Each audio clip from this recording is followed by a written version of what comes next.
Shalom, puji Tuhan. Jumpa lagi dalam pembahasan rahasia kitab Wahyu. Pada kesempatan ini saya akan membahas rahasia 7 sidang, khususnya sidang Efesus. Efesus artinya terpuji. Jemaat Efesus banyak menerima pujian karena perbuatan baik mereka. Efesus adalah kota penting di provinsi Roma di wilayah Asia. Terletak di pantai barat Turki sekarang. Di kota ini terdapat pelabuhan yang merupakan pusat kegiatan ekspor sehingga menjadikan kota ini kota pusat perdagangan. Selain perdagangan, kota Efesus dikenal berkembang dalam bidang agama yang berkembang pesat khususnya pada zaman pemerintahan Roma. Ibadah kepada kaisar diberlakukan dan kuil-kuil dibangun untuk menghormati Kaisar Claudius, Hadrianus, dan Severus. Di tempat ini pula Rasul Yohanes menulis kitab Injil Yohanes dan ketiga surat Yohanes. Setelah selesai menulis kitab tersebut, maka ia pun mati syahid dengan kepala dipenggal pada tahun 100 Masehi di kuil Artemisis, dewa orang Efesus. Kota ini sebagian hancur akibat gempa bumi pada tahun 614 Masehi. Peranan kota ini sebagai pusat perdagangan mengalami penurunan karena pelabuhannya lambat laun ditumpuki oleh endapan sungai. Kota ini sekarang tidak ditempati lagi, tapi sedang digali para arkeolog.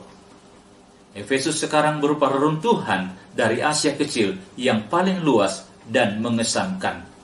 Jauhnya dari laut sekarang kurang lebih 10 km karena proses pendangkalan pantai karena lumpur selama berabad-abad. Tuhan Yesus memperkenalkan diri kepada jemaat di Efesus sebagai yang memegang ketujuh bintang di tangan kanannya itu, yang berjalan ke sana kemari di antara ketujuh kaki emas itu. Wahyu 2 ayat 1. Ketujuh bintang ini adalah berbicara ketujuh malaikat sidang atau gembala-gembala dari ketujuh sidang itu. Tuhan Yesus memegang mereka di tangan kanannya berarti 1. Tuhan meninggikan mereka karena mereka adalah hamba-hamba yang dilantik Tuhan. 2. Tuhan memberi kuasa kepada mereka. 3. Tuhan memelihara dan menjaga mereka. Yang berjalan ke sana kemari dari antara ketujuh kaki dian, ini berarti Tuhan Yesus berjalan-jalan di tempat sidang tersebut serta memperhatikan apa yang terjadi dalam sidang itu. Perhatian Tuhan meliputi pemberitaannya, perbuatannya, kelakuannya, serta doa dan penyembahannya. Tuhan Yesus memuji jemaat Efesus atas perbuatan baik yang mereka lakukan, dipuji karena mempunyai 9 perbuatan yang baik dalam Wahyu 2 ayat 2-3, yaitu 1. Perbuatan kebaikan, 2. Jeripayah dan ketekunan, 3. Kesabaran, 4. Tidak suka melawan dan tidak tahan segala orang jahat, 5. Mencoba orang yang menyatakan dirinya rasul dan menolaknya karena bukan rasul. 6. Tidak pendusta. 7. Tahan sabar. 8. Rela menanggung siksa dan menderita karena nama Tuhan Yesus. 9. Tidak kenal lelah dan tidak jemu-jemu. Perbuatan di atas itu baik. Sayangnya mereka merasa puas dengan hal tersebut yang berdasarkan akal, tidak dengan iman. Yakobus 2 ayat 17, Galatia 3 ayat 3. Seharusnya harus menonjolkan buah-buah Roh Kudus. Galatia 5 ayat 22-23.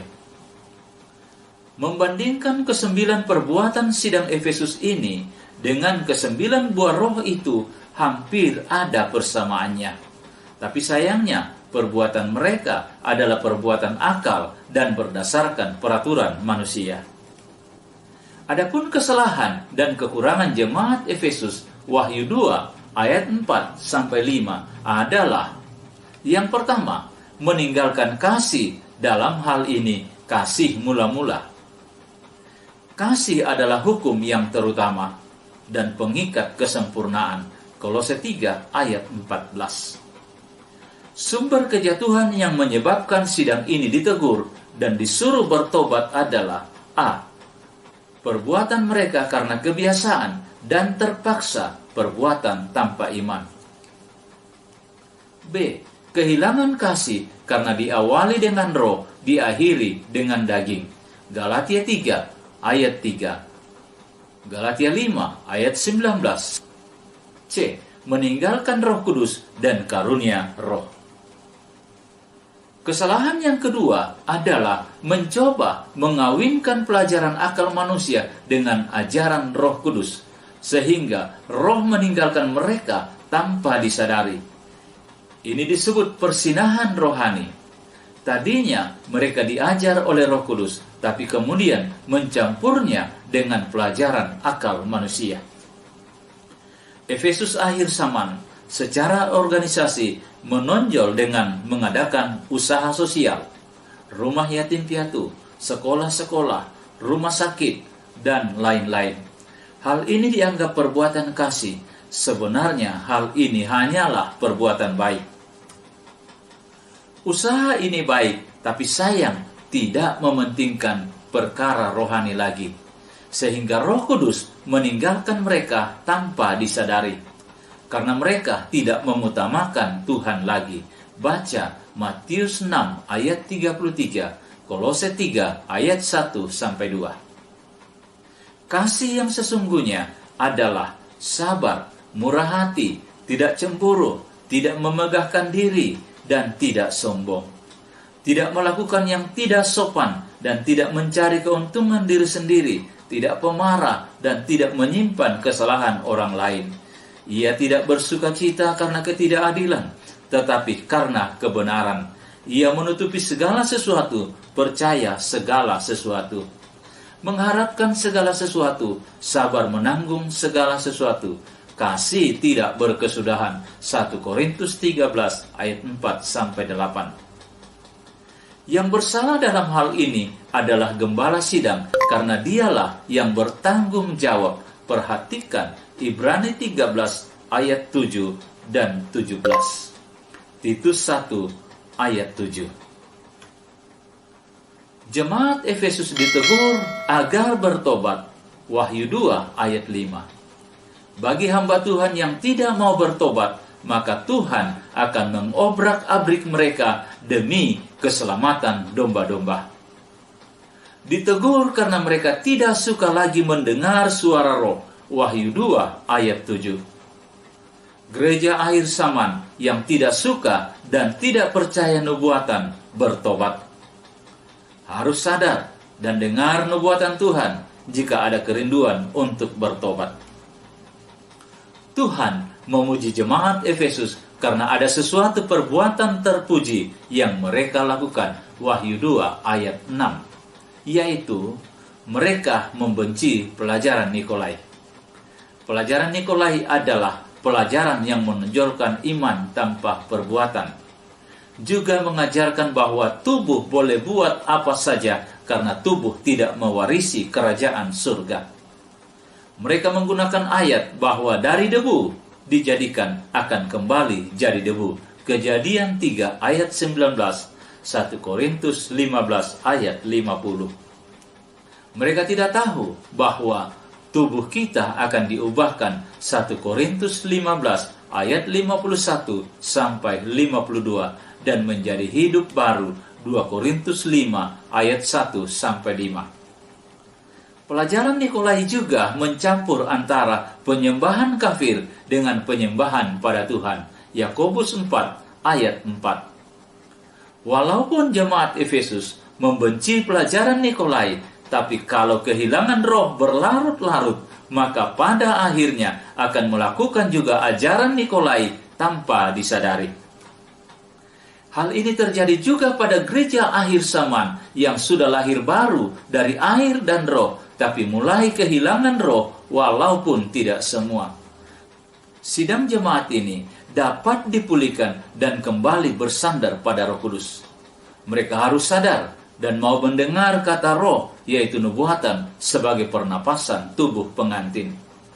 Jika ada kerinduan dan bertobat kembali sehingga dapat hidup kembali dalam Roh Kudus dan kasih, maka akan dapat menjadi gereja pengantin. 1 Korintus 14 ayat 1.